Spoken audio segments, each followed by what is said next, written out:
چې سړی دومره د انسان نه لیونی سپی جوړ شي. کله وایي عائشه رضی الله تعالی عنها بیوقوفه وه، کله وایي د پلانکي نبی نه زنا کېدی شي، پلانکي دا کېدی شي، دا کېدی شي. د نبی علیه السلام ایمان خرابېږي. دا قسم بکواس چې شروع کړي دا لیونی دی که روغ دی؟ موږ وایو دا لیونی دی. دا اوس نه لیونتوب لګېدلی انشاءالله زیاتېږي به کمیږي به نه. بهرحال محترمو ما عرض دا کوو چې څنګه مقتدیان د امام په اقتدا کې د الله عبادت کوي، د قصیر امام ابو حنیفه رحمه الله مقلدین د امام سے په اقتدا او رهنمایي کې په قرآن او سنت شریعت باندې عمل کوي. خبر ذهن تراله د تقلید تعریف سو د ماهر شریعت په اقتدا او رهنمایي کې په شریعت باندې عمل کولو ته څه ویل کېږي؟ تقلید ویل کېږي. که یو سړی تاسو د بل سمانه کوي ورته وایي مونږ دغه تقلید قایل نه یو، که څوک بل څه معنی کوي تاسو به جواب ورکوئ مونږ د دې قسمه تقلید قایلو نه یو، مونږ د هغه تقلید قایل یو کوم چې مونږ معنی وکړه. د ماهر شریعت په اقتدا او رهنمایي کې په شریعت باندې عمل کول دې تقلید ویل کیږي. بس زبر تاسو د پوهې لپاره دوه مثالونه ذکر کړم، تاسو وګورئ.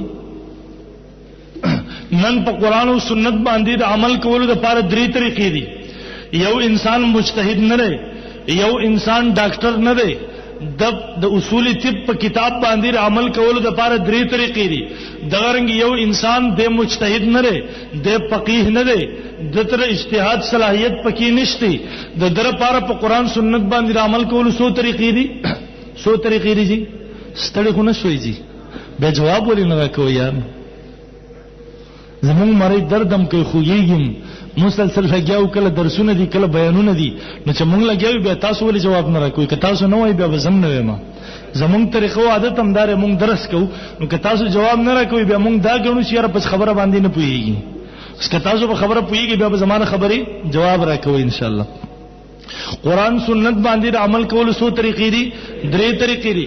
یو انسان د دې اهل نه دی چې قرآن سنت کې تحقیق وکړي، د دې باوجود دی وایي ما تر امام سے ضرورت دے، امام ہم قرآن و سنت ویل دی، امام قرآن سنت ویل دے، امام ہم مسئلہ یا دا قرآن ان اخلی یا دا حدیث ان اخلی او دا قرآن سنت اردو پختو ترجمه شوی دی، زم مسئلہ دا قرآن یا حدیث نہ اغسطے شما. یو انسان دا دے در حدیث زمانی وابی ملا دے چې ډېر اجتهاد داوا کوي زه مجتهد یم ما تر امام ضرورت نشته.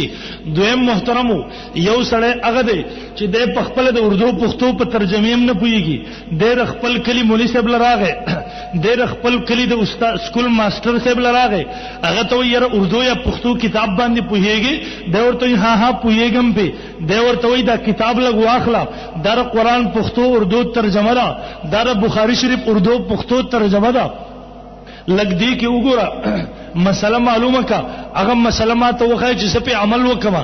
در دې زمانی د وابیانو عوام دي چې خپل مولوی صاحب لراله هغه نه اهل سړی لراله پاغي باندې اعتماد وکړو. دریم مرګره هغه دی چې دی وای د اردو پښتو په ترجمه باندې زم پوهیږم، خو د قرآن سنت نه مسلې هغه ستوره پر دا کافی نه ده چې سړی اردو پښتو ترجمه وګوري، سړی د قرآن او سنت اردو پښتو ترجمه باندې کیږي.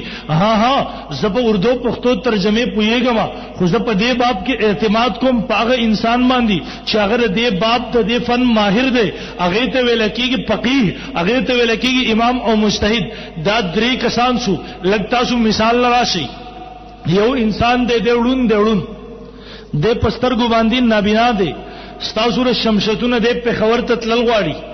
یو طریقه دار چې دې وړون دی وای ما تر بل هیڅ د سهاري ضرورت نشتی، زه په خپل په خبر ته زم. دا بنا کسان ام په دې لار رزي او زم په دې لار زم.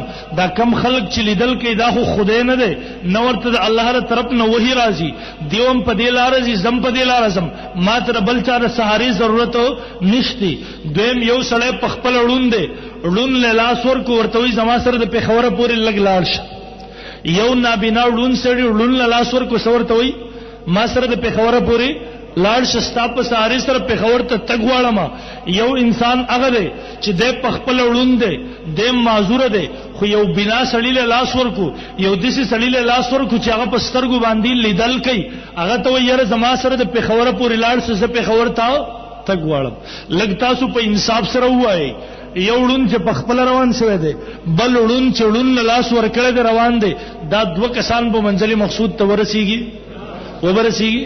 اوس معجزه غوښته نه پیغمبر د دنیا نه تل به ولته وحی راځي نه او کرامت، نو کرامت وابیان منینا، کرامت وابیان منینا، بل هیڅ ذریعہ نشته. مونږ وایو دا دوه کسان چې وړون په خپل روان شوی دی، بل وړون لاس ور کړی دی.